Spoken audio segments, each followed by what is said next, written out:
The phone rang 3 times What before he happened answered. to my A son? Korean businessman sat in the back of his black sedan, watching the city lights blur past his tinted windows. His driver knew better than to speak during these late-night drives. The silence was a language they both understood. "Sir." The voice on the other end was shaking. Not the controlled tone of his head of security, but something raw, something afraid. He straightened in his seat. "Speak." "There's been an incident at the house. Men tried to break into the property. They got past the first gate before security stopped them." His jaw tightened, my son. The pause that followed lasted 3 seconds. 3 seconds that felt like falling through ice. "Sir, the boy is safe, but the woman, the new maid, she... What about her? She was injured protecting your son.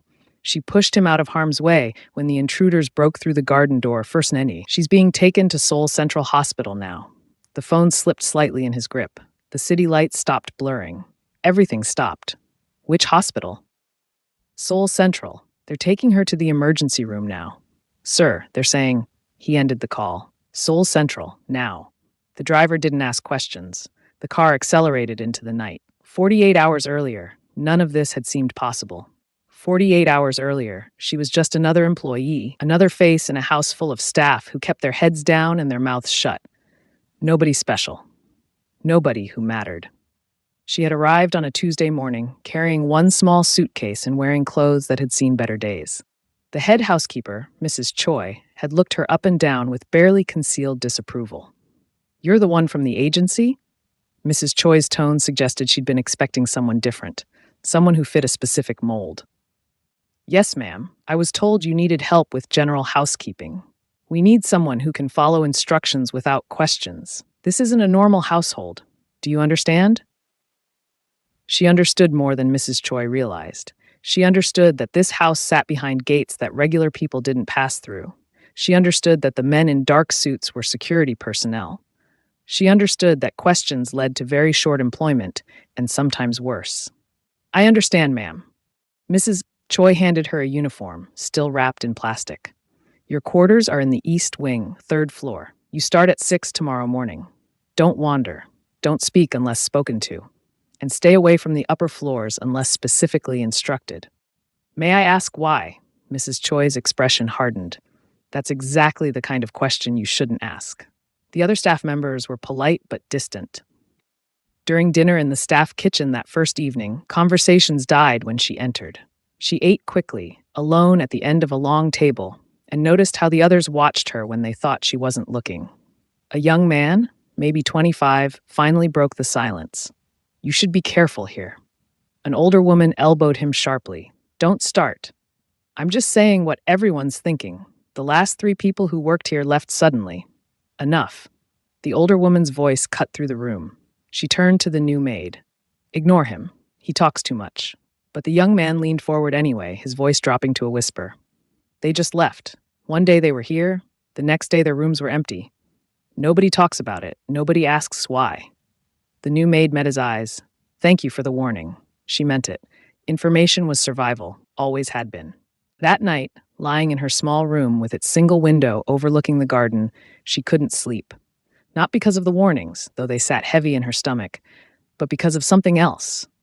Something she'd seen while Mrs. Choi was showing her around the ground floor. A boy, maybe 7 or 8 years old, standing in the doorway of what looked like a library, perfectly still, watching them pass. His eyes had followed her with an intensity that didn't match his age. And when Mrs. Choi noticed him there, she'd hurried past without acknowledgement, as if he were invisible. The boy hadn't made a sound. The next morning started before dawn. Mrs. Choi had a list of tasks that seemed designed to test endurance more than skill. Polish the floors in the main hall, dust every surface in the formal dining room, clean the windows in the conservatory. Each task was inspected with critical eyes, and each time Mrs. Choi found something to correct. "You missed a spot here. This silver isn't bright enough.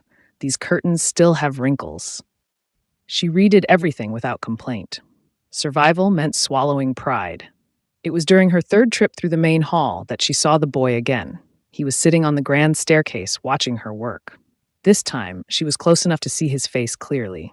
Beautiful features, serious eyes, and something else.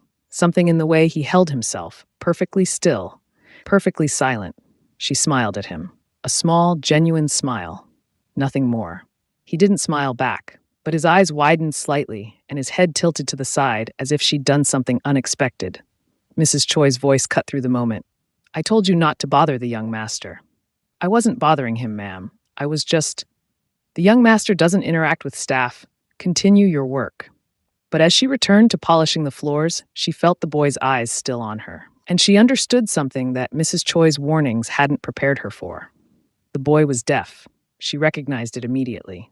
The way he watched mouths when people spoke near him. The way he stood perfectly still, relying on other senses. The way everyone avoided looking directly at him, as if his silence made them uncomfortable. She'd known another child like him once, a long time ago, a lifetime ago. That afternoon, while cleaning one of the sitting rooms, she encountered him again. This time, he wasn't just watching. He was standing directly in her path, blocking her way to the next room. She stopped, waited, gave him space to move if he wanted to. He didn't move. Instead, he pointed at her, then at the floor, then at himself. A question without words. She understood. Slowly, carefully, she set down her cleaning supplies. Then, with hands that remembered movements they hadn't made in years, she signed a single word. Friend. The reaction was immediate. The boy's eyes went wide. His mouth opened slightly. His hands came up, fingers forming shapes that she recognized, words that tumbled out faster than she could fully follow. You know, you understand? Nobody here understands. Nobody talks to me. Nobody. She held up one hand, gently, and signed back. Slow down. Yes, I understand. Yes, I can talk with you. He stopped. His whole body seemed to vibrate with contained energy. Then he signed, very carefully, very deliberately. What's your name? She fingerspelled it for him, letter by letter. He repeated it back, his small hands forming each letter with precision. Then he signed. I'm Ji-hoon. Do you have to leave now? Her heart softened at the hope in his face. The desperate hope that this connection, this unexpected bridge between his silent world and the speaking world around him wouldn't disappear.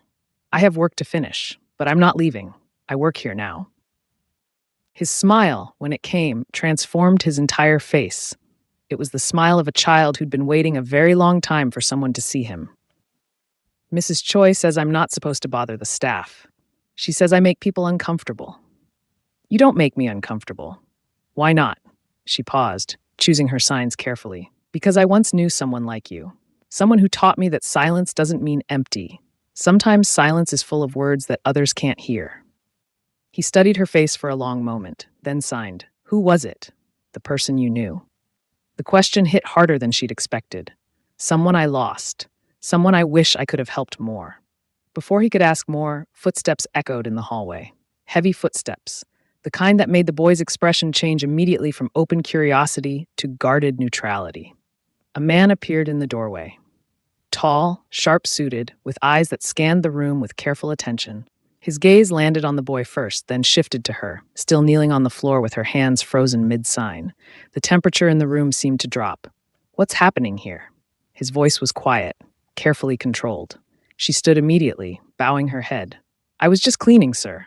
The young master was what? He stepped into the room. Bothering you? No, sir, not at all. His eyes narrowed. He looked at his son, then back at her, and something shifted in his expression. Confusion, maybe, or suspicion.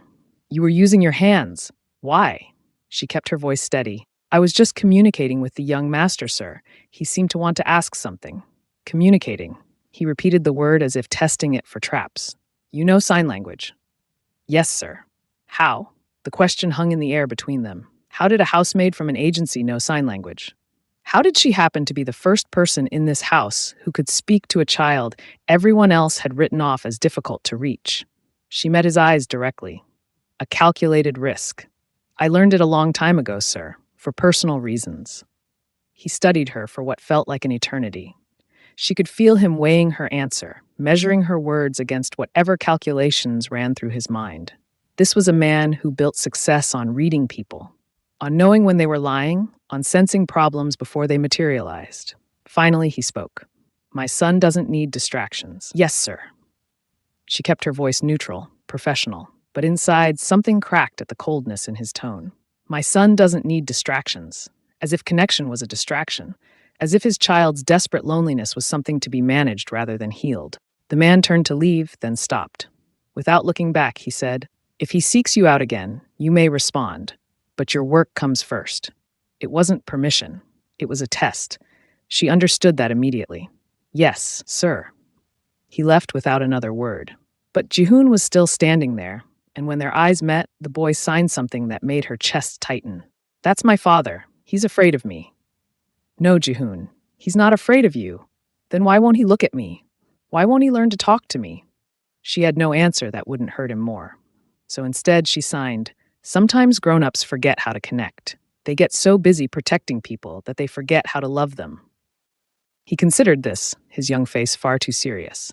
Then he signed, "Will you teach him to talk like this? I don't think your father wants to learn from someone like me. Why? Because you're staff? Because I'm not from here? Because I look different? Because I'm nobody important?" Jihoon's hands moved with sudden fierceness. "You're important to me." The simple declaration carried more weight than any speech. This child, isolated in his own home, surrounded by people who treated his disability like an embarrassment, had just claimed her as someone who mattered. She signed back carefully, "Then I'll be here for you. I promise." It was a promise she would keep, even when it cost everything. Over the next 2 days, a pattern emerged. Jihoon would find her during her work, and they would communicate in stolen moments. A conversation while she cleaned windows, a story shared while she polished silver. He was starving for connection, and she found herself drawn deeper into his world with each exchange. But others noticed. Mrs. Choi's disapproval grew more obvious. "The young master has become attached to you. This is not appropriate." "I'm just responding when he communicates with me, ma'am. His father gave permission." "The master gives permission for many things he doesn't truly mean. Be careful. Getting too close to that child is dangerous." The warning should have been clear enough. But that afternoon, while working in the hallway outside Jihoon's room, she overheard something that changed everything. 2 men in suits, speaking in low voices. Security personnel, based on their bearing and the weapons barely concealed under their jackets. The weakness is obvious. Anyone who wants to hurt him goes through the kid. The boss knows. That's why the boy barely leaves his room, like a prisoner in his own house. Still a vulnerability. If I were planning something, that's where I'd strike. They moved on, unaware she'd heard every word, but the meaning was crystal clear. Jihoon wasn't just isolated because of his father's coldness. He was isolated because his existence made his father vulnerable. And in a world where power was everything, vulnerability was death. That night, she couldn't sleep. The small room that had felt like refuge now felt like a cage. She kept seeing Jihoon's face, kept remembering his signs. "You're important to me." Around 2 a.m, she heard something. A soft sound in the hallway outside her door. Not the heavy footsteps of security. Something lighter, more hesitant. She opened her door carefully. Jihoon stood there in his pajamas, tears streaming down his face. His hands moved frantically, signs tumbling over each other. "Bad dream. Scared.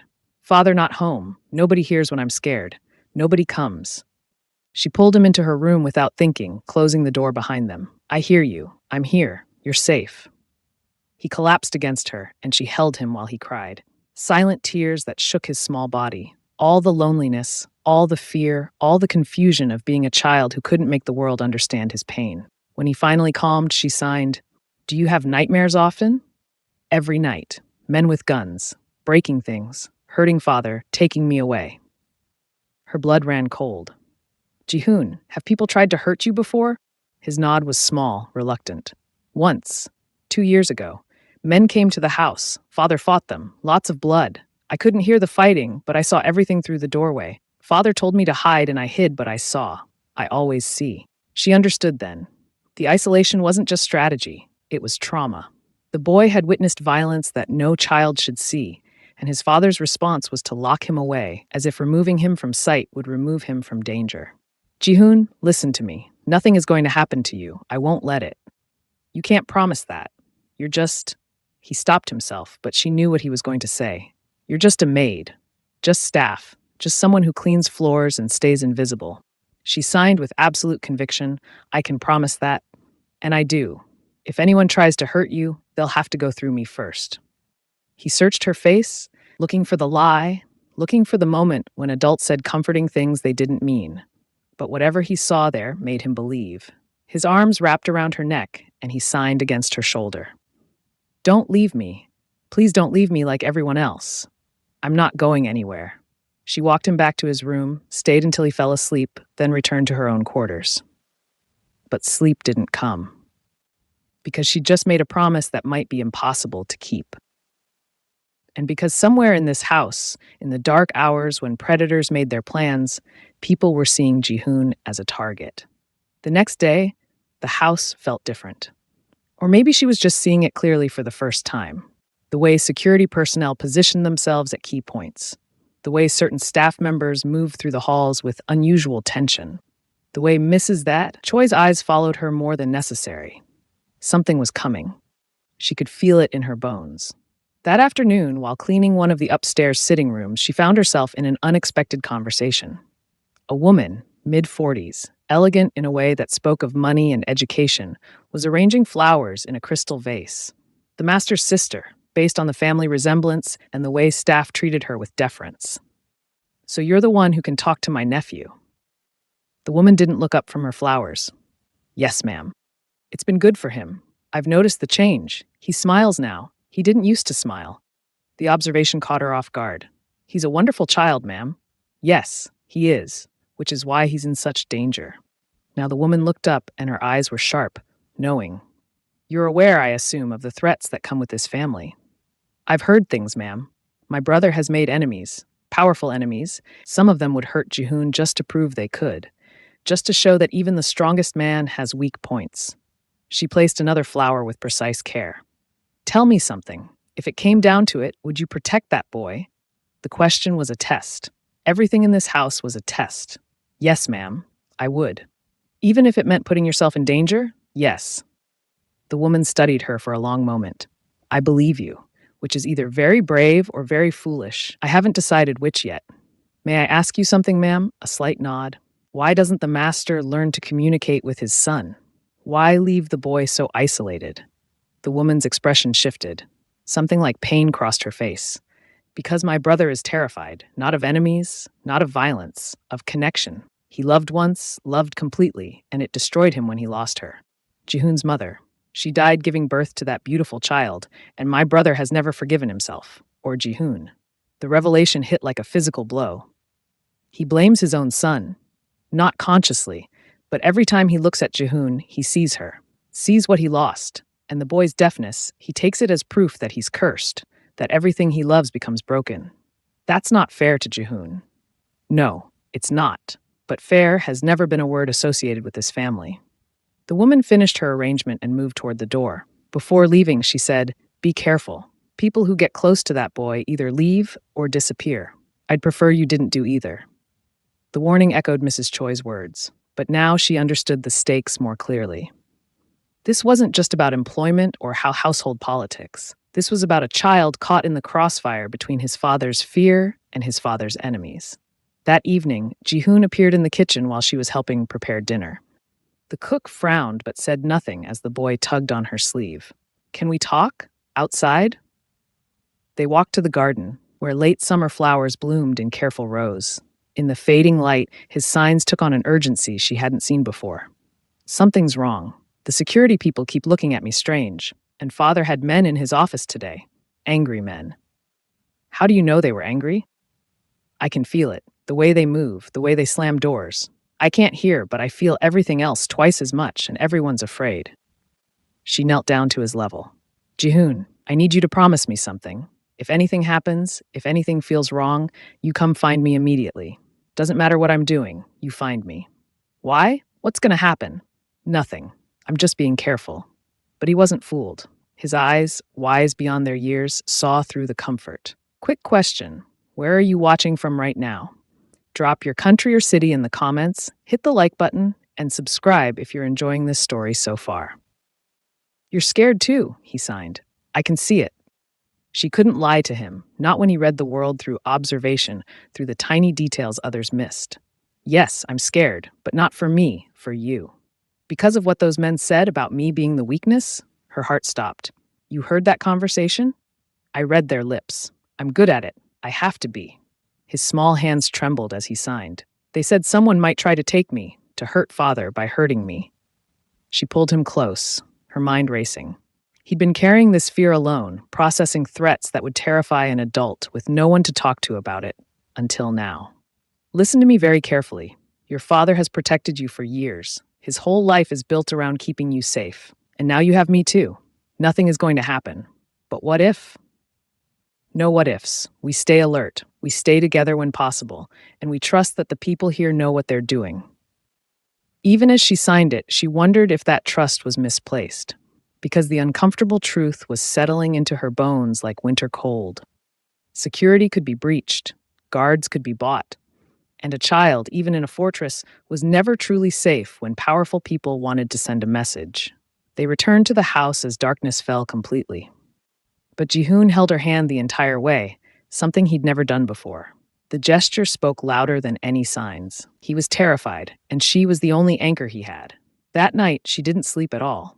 She sat by her window, watching the garden below, watching shadows move across the grounds. Security patrols, probably. Normal activity. But everything felt wrong.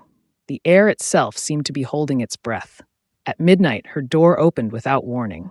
She spun around, heart hammering, to find the master standing in her doorway. He looked exhausted, his expensive suit rumpled, his eyes carrying a weight she hadn't seen before. "Sir, He held up one hand. "My son came to my office tonight. First time in 6 months he's sought me out voluntarily. Do you know what he did?" She shook her head, afraid to speak. "He wrote me a note, in English, because he knows I can read that, but I can't understand his hands." The man's voice cracked slightly. He wrote, "Please don't send her away. She's the only one who talks to me. I'll be good. I promise I'll be good. Just let her stay." The words hit her like a punch. Jihoon thought his father was going to fire her, thought he was going to lose another connection, another person who made his world less lonely. "Sir, I would never do anything to." "I know." He stepped into the room, closing the door behind him. Up close, she could see the lines of stress etched into his face. "I know because I've been watching. Because in this house, everyone is watched. And what I've seen is my son smiling for the first time in years, laughing, acting like a child instead of a ghost." He moved to the window, staring out at the same view she'd been monitoring. "His aunt told me about your conversation, about what you said regarding fairness. I apologize if I overstepped. You spoke truth. I've been hiding from my son because looking at him hurts, because he reminds me of everything I've lost, and in doing so, I've made him lose too. Lose childhood. Lose joy, lose any sense of being wanted." The vulnerability in his voice was startling. This man, who commanded fear and respect in equal measure, was breaking open in front of a maid he barely knew. "Your son is brilliant, sir. Kind, brave. He just needs someone to see him. And you see him. Yes." He turned to face her fully. "There are threats, real threats, against this family, against him specifically. My enemies know that hurting him is the fastest way to destroy me, and they're right. If anything happened to that boy." He stopped, unable to finish the sentence. She waited, letting him gather himself. "I need to ask you something, and I need absolute honesty. Can you provide that?" "Yes, sir." "If a situation arose where my son was in danger, would you protect him? Would you put his safety above your own?" The question hung between them like a blade. This wasn't theoretical anymore. This was a father preparing for a worst-case scenario, trying to ensure his child had every possible layer of protection. She met his eyes directly. "Without hesitation, sir. Without question. Even though you owe this family nothing, I made him a promise. I don't break promises to children." Something shifted in his expression. Respect, maybe, or recognition of a kindred spirit who understood the weight of protection. "There's a situation developing. Business matters that could become volatile. For the next few days, I need you to stay close to Jihoon, not as a maid, as his companion, his guardian when I cannot be." "Sir, surely trained security would be more appropriate." "Security can be compromised, money talks, and my enemies have plenty of it. But you," he paused, choosing words carefully, "you he trusts, and trust is worth more than training in situations like this." She understood what he wasn't saying. If someone inside the house was bought, if the threat came from within, Jihoon needed someone whose loyalty wasn't for sale. Someone who protected him because they cared, not because they were paid. "I'll keep him safe, sir. I promise you that." He nodded once, then moved toward the door. Before leaving, he said something that made her breath catch. My sister told me about your past, about the child you lost. I'm sorry, and I'm grateful that loss made you capable of loving mine. Then he was gone, leaving her alone with the crushing responsibility of what she'd just agreed to. The next morning started with false normalcy: breakfast, cleaning schedules, Mrs. Choi's assignments. But underneath the routine, tension crackled like electricity before a storm. Jihoon found her in the library, where she was supposed to be dusting shelves, but was actually memorizing exit routes and potential defensive positions. Father said you're going to stay with me today. Like a bodyguard, she signed back with a smile. Like a friend who happens to be very protective. What's happening? Why is everyone acting strange? Your father has important business. He just wants to be extra careful. You're lying. You're bad at lying. Your face does this thing. He scrunched up his features in exaggerated concern, mocking her expression. Despite everything, she laughed. Okay, you caught me. Yes, there's some tension, but that's exactly why I'm here, to make sure nothing interrupts your day. Can we at least do something fun? If the world might end, I want to enjoy it first. His dark humor surprised her. But children who lived with constant threat developed coping mechanisms that seemed inappropriate to outsiders. Gallows humor was survival. What did you have in mind? Teach me something. Not school stuff. Something real. Something about you. They spent the morning in his room, which was larger than her entire childhood home had been. She taught him about her hometown, about the place she'd come from, about the life she'd lived before this mansion, and its dangerous luxuries. He was fascinated by stories of normalcy, of neighborhoods where children played in streets without security details, of schools where kids argued and laughed and existed without fear. Do you miss it? He signed. That life? Sometimes. But I'm here now, and here's where I'm needed. Why do you care so much? About me, I mean. You could just do your job and leave me alone like everyone else.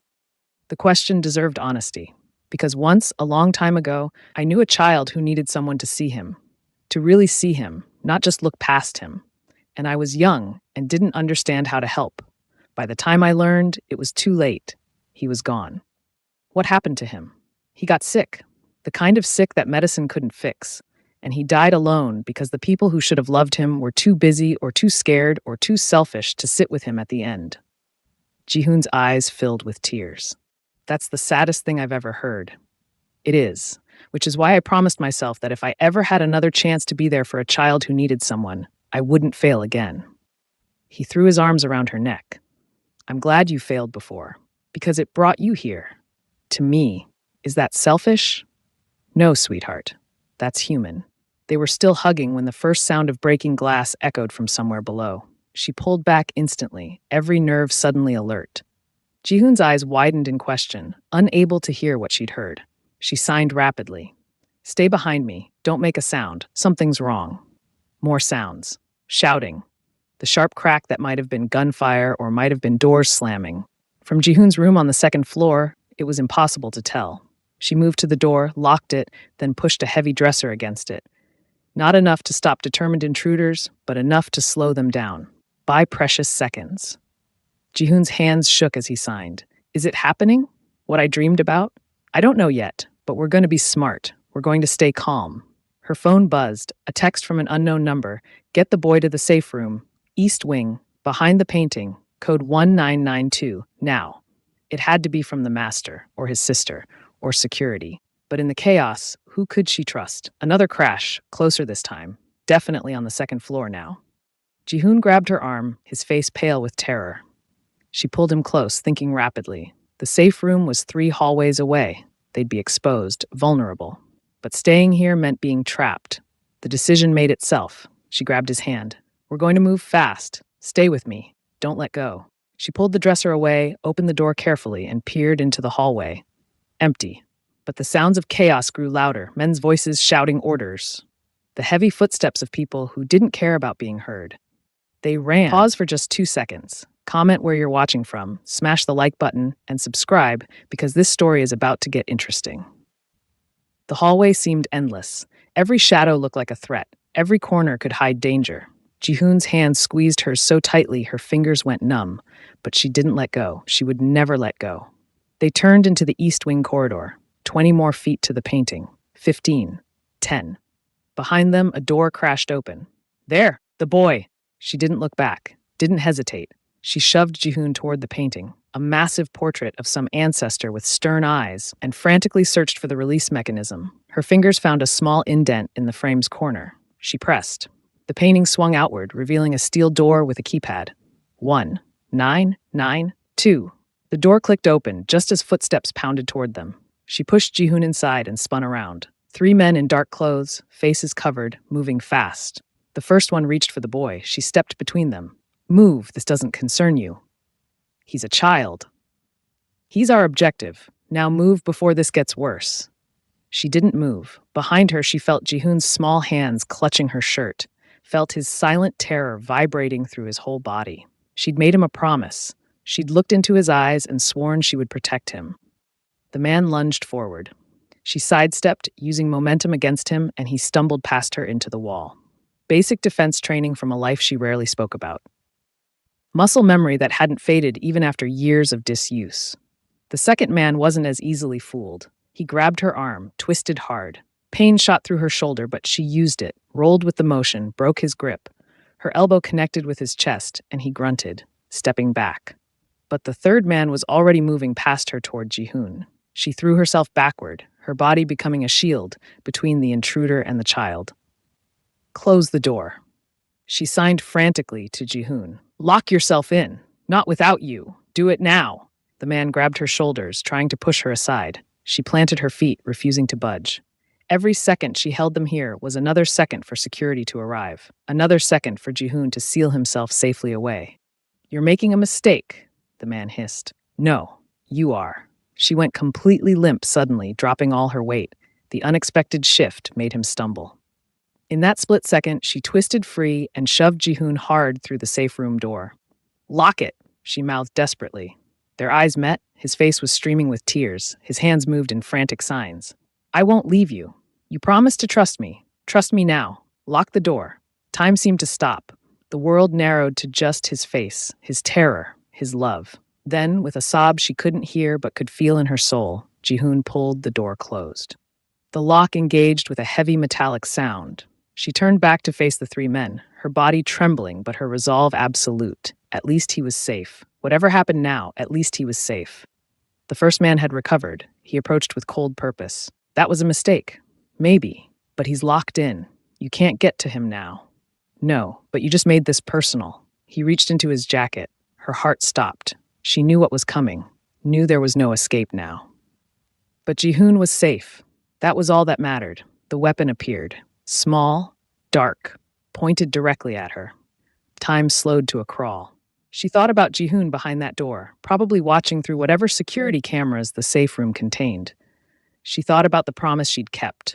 She thought about the other child, the one she'd failed, and how different this ending was. She closed her eyes. The first impact hit her shoulder. The force spun her around and she crashed against the wall. Fire exploded through her body. Her legs buckled. The second impact hit her chest, just below her collarbone. Her body went numb. She couldn't feel her legs anymore, couldn't feel anything except the cold spreading from her center outward. The third impact hit her side as she collapsed to the floor. Pain beyond description, beyond thought, beyond everything except the single awareness that she was falling and couldn't stop. The expensive carpet rushed up to meet her. She landed hard, her vision already blurring at the edges. Somewhere far away, she heard voices, angry voices, frustrated voices. The door's locked down, we can't get through. Boss said it had to be tonight. Security's coming. We need to leave now. Footsteps, running, fading, then silence. She lay there, unable to move, staring at the sealed door that protected the child she'd promised to save. Her breathing came in short, painful gasps. Each breath was harder than the last. The cold was spreading faster now. Her fingers, her arms, her chest. But he was safe. That thought circled through her fading consciousness like a prayer. He was safe. She'd kept her promise. Finally, after all these years, after failing once before, she'd kept her promise to a child who needed her. The world started to fade. Sounds became distant. She heard shouting, more footsteps, but couldn't tell if they were friendly or hostile. Didn't matter anymore. The last thing she saw before darkness took her was the safe room door, solid and impenetrable, with a child behind it who would live to see tomorrow. Then nothing. Consciousness returned in fragments, pain first. Overwhelming, all-consuming pain that made her want to sink back into darkness. Then sound. Machines beeping frantically. Voices shouting orders that blurred together into meaningless noise. Pressure's dropping. We're losing her. I need 2 units immediately. Her lungs collapsed. We need to move faster. Hands on her body, moving her, pressing on her wounds. The pain intensified until she tried to scream, but no sound came out. Just a weak gasp that barely registered. Bright lights above. Too bright. Blinding. The ceiling tiles blurred past as they rushed her somewhere. She tried to focus, tried to remember why fighting mattered, but the pain kept pulling her back down into darkness. A face appeared in her fading memory. Small, serious, hands forming shapes she recognized. You're important to me. Fight. She had to fight, had to stay, had to know he was really safe. But her body was betraying her. The pain was fading now, replaced by a cold that started in her fingers and spread inward like ice through her veins. So cold, so tired. It would be so easy to just let go. She's crashing. Get the defibrillator. Clear. Electricity shot through her body. Her back arched off the table. Once. The cold receded slightly. Twice. Her heart stuttered, trying to remember its rhythm. 3 times. The steady beep of the monitor became a flatline scream. Again. We're not losing her. Again. More electricity. More pain breaking through the cold fog, and then somehow, impossibly, the beep returned. Weak. Irregular. Fighting. But there. I've got a pulse. It's weak, but it's there. Get her to surgery immediately. We might still have a chance. A chance. The word followed her down into medicated darkness. Just a chance. That was all anyone ever needed. Just a chance to keep breathing, to see tomorrow, to know that somewhere a small boy was safe and whole and not alone. Time lost all meaning in the darkness. Sometimes she surfaced briefly, aware of voices and movement and hands working on her body. Then darkness would pull her back down, over and over. A cycle of pain and unconsciousness that seemed to have no end. But somewhere in that darkness, she heard a voice. Young, desperate, broken. Please wake up, please. You promised. You promised you wouldn't leave. Ji-hoon. His voice cut through the fog like a lighthouse beam through storm clouds. He was there. He was safe, and he was begging her to come back. She tried to move, tried to open her eyes, tried to sign that she heard him, that she was fighting, that she wasn't giving up. But her body wouldn't respond, wouldn't obey. She was trapped in darkness, aware but unable to reach the light. The doctors say you're strong. They say you're fighting. Please keep fighting. Father's here too. He's learning to talk to me. Really talk to me. Like you do. But it won't mean anything if you're not here to see it. The words wrapped around her like a lifeline, pulled her toward consciousness, toward light, toward the world she'd almost left behind. More time passed. Impossible to measure, could have been hours, could have been days. But slowly, gradually, the darkness began to recede. The pain returned, sharp and immediate, but pain meant alive. Pain meant fighting. Pain meant winning. Her eyes opened to slits. Everything was blurry. Too bright, but she could see shapes. Movement. A small figure sitting in a chair beside her bed. Ji-hoon. His head was down, resting on the edge of her bed, his small hand wrapped around hers. Even in sleep, he held on, refused to let go. Just as she'd refused to let go of him in that hallway, she tried to move her fingers, just a small squeeze, the smallest indication that she was there, that she was aware that she'd come back. His head shot up immediately. His eyes went wide. Then tears started streaming down his face as his hands moved in rapid, frantic signs. You're awake. You're really awake. I was so scared. I watched everything on the camera. I saw them hurt you. I saw you fall and you weren't moving, and there was so much. His hands faltered. I thought you were gone. I thought I'd lost you. She tried to sign back, but her arms wouldn't cooperate. Too weak, too damaged. So she did the only thing she could. She blinked. Once for yes, twice for no. A code they'd established during one of their conversations. He understood immediately. Can you hear me? One blink. Does it hurt? One blink. Are you going to be okay? She paused. Then, with effort that cost everything, one slow blink. He collapsed against the bed, his body shaking with sobs. Relief, terror, joy, grief, all mixed together in the overwhelming emotion of a child who'd nearly lost someone precious. The door opened, heavy footsteps. She knew without seeing who it was. The master, Ji-hoon's father, the man whose son she'd saved. He appeared in her limited field of vision, and the transformation in his face shocked her more than the pain radiating through her body. This wasn't the cold, distant man she'd met days ago. This was someone broken open, vulnerable, human. You're awake." His voice was rough, raw, like he'd been screaming or crying or both. "The doctor said it might take days, or that you might not." He stopped, composed himself. "You've been unconscious for 18 hours. 3 significant injuries, 1 collapsed lung, severe trauma. You died twice on the operating table. If you're still watching, you're a real one." Comment where you're watching from, like this video, and subscribe to the channel for more intense stories like this. He pulled a chair closer to her bed and sat down heavily, as if his legs could no longer support him. "The surgeon said you survived through sheer will. That medically, you shouldn't be here. But somehow, you fought your way back." Ji-hoon signed something to his father. The man's face softened as he watched his son's hands, clearly struggling to follow the rapid movements. "My son says you promised him you'd stay. He says you never break promises." The master's voice cracked. "He's been sitting in that chair since they brought you from surgery. The nurses tried to make him leave. I tried to make him leave. He refused. Said he needed to be here when you woke up. Said you'd be scared if you were alone." One tear rolled down her cheek.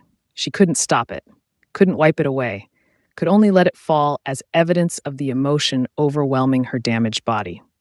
The master leaned forward. "I need to tell you something. About what happened, about who those men were." She blinked once, listening. "They were sent by a rival organization, someone who wanted to hurt me by taking my son. They'd been planning it for weeks, had someone inside my security team feeding them information, knew the layout of the house, knew the patrol schedules, knew exactly when to strike." His hands clenched into fists on his knees. "They knew everything, except one thing.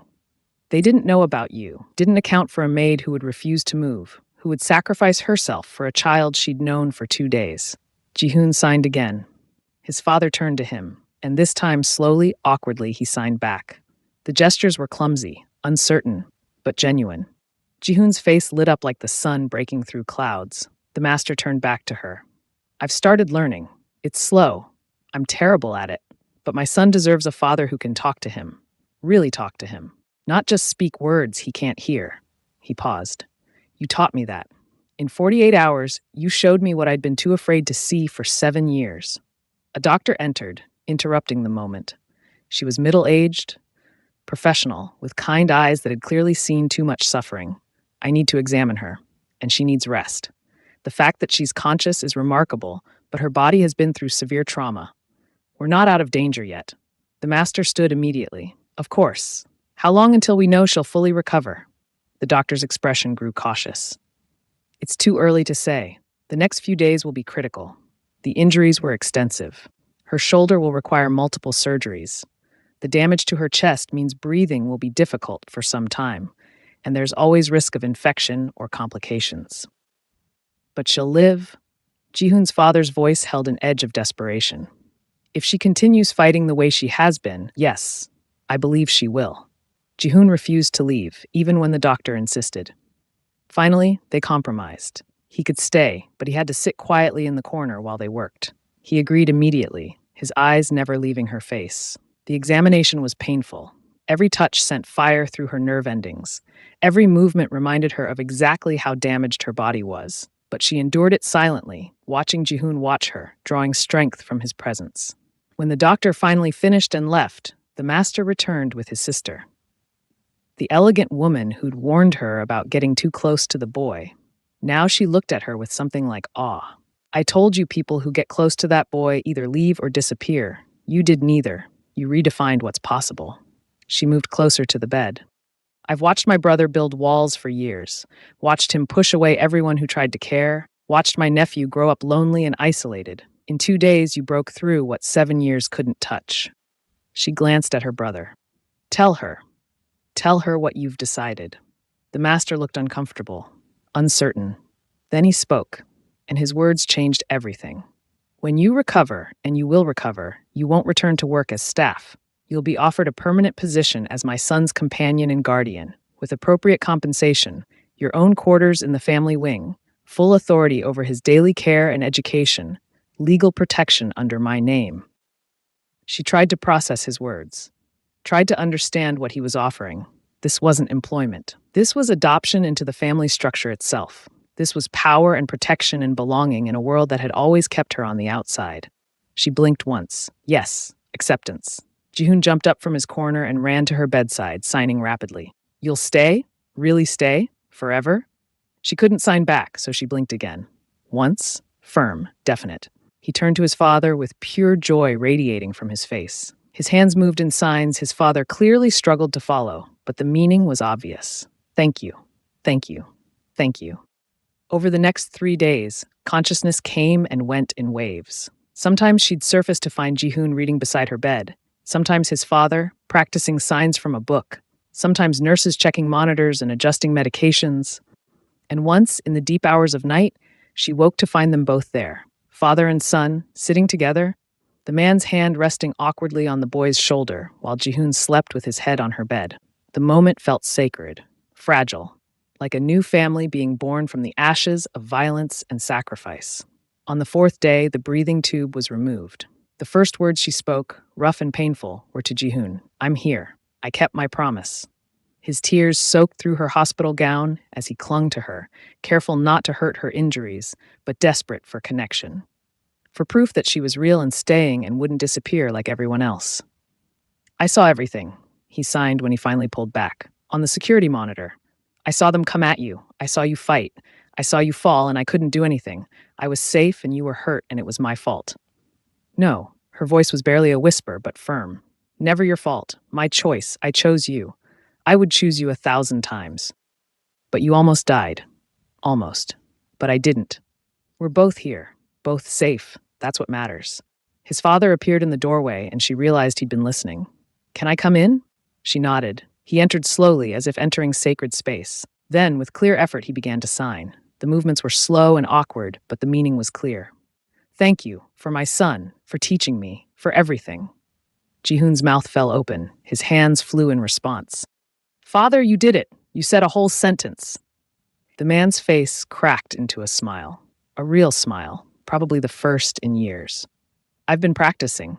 I have a teacher. Someone who knows sign language well. She's been giving me lessons every evening. Who? Jihoon asked. One of the nurses here. She has a deaf brother. When I told her I wanted to learn to communicate with my son, she volunteered immediately. Over the next week, a pattern emerged. Mornings were for physical therapy, painful sessions where she relearned how to move her damaged body. Jihoon would sit nearby, encouraging her with signs. Afternoons were for rest, with Jihoon reading to her or telling her about his day. Evenings were for the 3 of them together, with the master practicing his signs and Jihoon glowing with happiness at his father's efforts. The house staff came to visit. Mrs. Choi, who'd been so cold before, arrived with tears streaming down her face. I was wrong about you. So wrong. I thought you were just another person passing through. I didn't see what you really were. What's that? She asked. A guardian angel. That's what everyone's calling you now. The woman who took 3 bullets for the young master, who fought trained men with her bare hands, who kept her promise even when it cost everything. The young man who'd warned her on her first night came too. You should have left like I said, but I'm glad you didn't.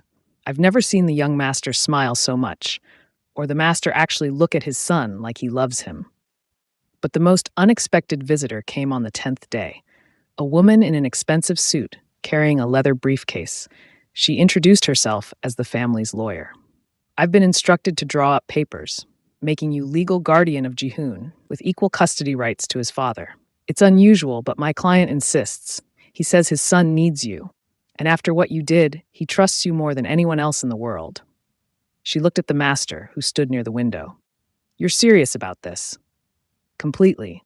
My son deserves 2 parents who love him. I'm trying to learn how to be one. You already are the other. I'm not his mother. No, but you're something just as important. You're the person who chose him, who protected him, who sees him as valuable and worthy and perfect exactly as he is. Jihoon signed from his chair. Will you be my other parent? Please? How could she say no to that face, to those hopeful eyes, to the child who'd somehow walked into her life and healed wounds she'd carried for years? Yes, I will. The paperwork was filed within days. And 2 weeks after the night that changed everything, she was officially recognized as Jihoon's co-guardian. The ceremony was small, just the 3 of them, the lawyer and the master's sister. But it felt enormous, life-changing, like crossing a threshold into a completely different existence. As they left the lawyer's office, Jihoon grabbed both their hands, hers on one side, his father's on the other, and he signed with his free fingers, clumsy but determined. We're a family now, a real family. His father signed back, still awkward but improving. Yes, we are. She squeezed Jihoon's hand and added her own signs. And families protect each other. Always. They walked together through the city streets, an unusual trio that drew curious glances. A powerful man beginning to soften, a woman bearing fresh scars from violence, and a deaf boy between them, connecting them, binding them into something stronger than blood alone could create. Before the story continues, tell me in the comments where you're watching from, Mom. I see every single one. Don't forget to like this video and subscribe so you don't miss what happens next. The first month after leaving the hospital was harder than anything she'd anticipated. Physical therapy sessions that left her gasping and trembling, nights when the pain medication wore off too soon and she lay awake counting minutes until the next dose, mornings when her shoulder refused to cooperate, and simple tasks like brushing her hair became monumental challenges. But Jihoon was there through all of it. Learning to help her button shirts when her fingers wouldn't work, bringing her water before she had to ask, sitting quietly beside her when the pain was too much for conversation, just being present in the way only children who've known suffering can understand. And his father was changing too, slowly, awkwardly, but genuinely. He started joining them for breakfast, practicing his signs over coffee and toast. Started asking Jihoon about his day, really asking, really listening to the signed responses. Started being present in ways he clearly hadn't been for years. One evening, about 6 weeks after the attack, she found him in the library. He was sitting in the dark, staring at nothing. She almost left him alone, but something in his posture stopped her. "May I come in?" He looked up, startled, then nodded. She entered slowly, still moving carefully to protect her healing injuries, and sat in the chair across from him. "Can't sleep?" she asked. "I keep seeing it. That night, the security footage, I've watched it 17 times. His voice was hollow. "I watch you step between those men and my son. Watch you fight them. Watch you push him to safety. Watch you." He stopped, swallowed hard. "Watch you fall. Why do you keep watching?" "Because I need to remember. Need to burn it into my memory. What real love looks like. What sacrifice means. What I was too broken to give my own son." She let the silence sit between them for a moment, then spoke carefully. "You're not broken. You're hurt. There's a difference." "Is there?" "I pushed away the only person I had left, made my son feel like a burden, like his existence was something to hide and manage rather than celebrate. But you're changing. Jihoon sees it. I see it. That counts for something." He leaned forward, elbows on his knees, hands clasped. "His mother died giving birth to him? Did my sister tell you that?" "Yes. What she didn't tell you is that it was my fault. We were being targeted even then. I knew it. Knew I was bringing a child into danger, but I was arrogant.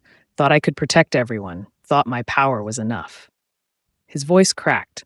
"She went into labor early. Stress from the threats, complications I'd caused, and she died bringing my son into a world I'd made too dangerous for him. That's not. And then he was born deaf. The doctors said it was genetic, random chance, but I saw it as punishment, proof that everything I touched became broken. So I pulled away, hired people to care for him, built walls, told myself it was protection when really it was cowardice." She chose her next words carefully. "Jihoon doesn't need you to be perfect. He needs you to be present, to try. You're doing that now. That's what matters. Because you showed me how. A stranger who walked into my house and immediately saw what I'd been blind to for 7 years. My son wasn't the broken one. I was. You're both healing now. That's what I see." He looked at her then, really looked at her with an intensity that made her breath catch. "Why did you do it? Really? You'd known him 2 days. You owed us nothing. You could have moved aside, let them take him, walked away alive." She'd known this question was coming eventually. Had been preparing her answer since she woke up in the hospital. But now, sitting in the dark library with this man who just bared his soul, the rehearsed words disappeared. "I had a son once." The words came out barely above a whisper. "Not legally, but in every way that mattered. My sister's boy. She died when he was 3. Cancer. Fast and brutal. And I became his guardian." The master went very still, listening. He was deaf too, born that way, and beautiful and funny and so full of life. I learned sign language for him, built my world around him, loved him with everything I had. She paused, gathering strength. When he was 5, I made a mistake. Just one. Left him with a neighbor for an hour while I worked. The neighbor didn't know sign language, didn't understand his needs, and he had an allergic reaction to something he ate. Couldn't tell anyone what was wrong. By the time I got there, by the time they got him to the hospital, it was too late. Tears ran down her face now. She didn't try to stop them. He died because I wasn't there, because I chose work over vigilance, because I failed to protect him when he needed me most. That wasn't your fault. Maybe not, but it felt like it. Still feels like it. And I promised myself that if I ever had another chance to protect a child who needed someone to see them, to really see them, I wouldn't fail again. She met his eyes. Jihoon needed someone, and I'd rather die than fail another child who needed me. The silence that followed was profound. Then the master stood, crossed to her chair, and did something completely unexpected. He knelt beside it, took her hand gently, and spoke in a voice thick with emotion. I'm sorry for your loss, for your pain, and I'm grateful beyond words that your tragedy brought you to my son. To us, you turned your grief into protection, your failure into purpose. That's not weakness, that's the strongest thing I've ever witnessed. She squeezed his hand, unable to speak past the lump in her throat. We're both broken people, he continued, both carrying guilt and grief. But maybe that's why we can help each other heal. Help Jihoon grow up knowing he's loved and valued and safe. Maybe, she whispered. Maybe that's exactly why. They sat together in the dark library for a long time after that, not speaking, just being present. Two wounded people finding unexpected companionship in shared pain and shared purpose. The next morning, everything felt different, lighter somehow. As if speaking their truths out loud had released some pressure that had been building for years. Jihoon noticed immediately at breakfast. He looked between them with sharp, observant eyes, then signed. Something changed. You both look different. His father signed back, still slowly but with growing confidence. We talked about hard things, about the past. Good hard or bad hard. Good hard, the kind that helps you heal. Jihoon considered this, then signed to her. Did you tell him about your son, the one you lost? She blinked in surprise. How did you know about that? You talk in your sleep sometimes. When you were really sick in the hospital, you said his name, called for him. His small face was serious. I didn't mean to hear, but I did, and I understood. What did you understand? That you loved someone like me before, that you lost him, that it hurt you so much you thought you'd never be happy again. He paused. But then you found me, and maybe I found you, and maybe we both get a second chance. The simple wisdom of it broke something open in her chest.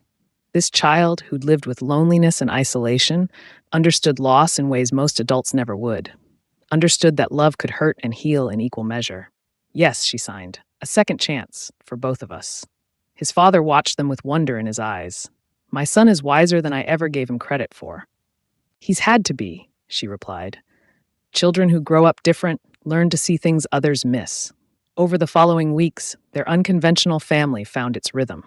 Mornings were for lessons, with her teaching Jihoon literature and history while his father worked. Afternoons were for physical therapy and recovery. Evenings were sacred time when all three of them gathered, practicing signs, sharing meals, building connections that had never existed before. The house staff adjusted to the new reality. Mrs. Choi became an unexpected ally, running interference when business associates came calling during family time. The young man who'd warned her that first night started teaching Jihoon chess. Even the security team, upgraded and thoroughly vetted after the breach, treated her with respect bordering on reverence. You're the woman who took 3 bullets for the young master. One guard explained when she questioned their deference. That earns respect in any world. But the most meaningful change was watching the relationship between father and son transform. 3 months after the attack, she walked past Jihoon's room and found them sitting together on the floor, the master's large hands forming signs while Jihoon giggled at his father's mistakes. No, father, that sign means elephant. You just told me you wanted to eat an elephant for dinner. The master laughed, actually laughed, and tried again. How about now? Better. You said pasta, much more reasonable. She backed away quietly, not wanting to interrupt.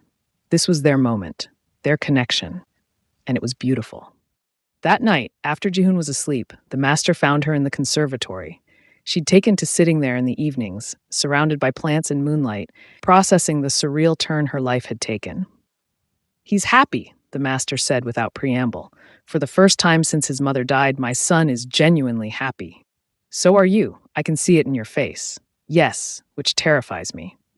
He sat beside her on the bench. "I've spent years making sure I couldn't lose anything else. No attachments, no vulnerabilities, no love that could be weaponized against me. And then you walked in and destroyed all those walls in 2 days. Are you angry about that?" "No, I'm grateful and terrified, because now I have everything to lose again. My son's happiness, your presence. This fragile family we're building. My enemies will see it, will try to use it." She turned to face him fully. "Then we protect it. Together. Not by hiding or building walls, but by being strong enough to defend what matters. You make it sound simple. It's not simple. It's terrifying, but it's also the only way to really live." She touched his arm gently.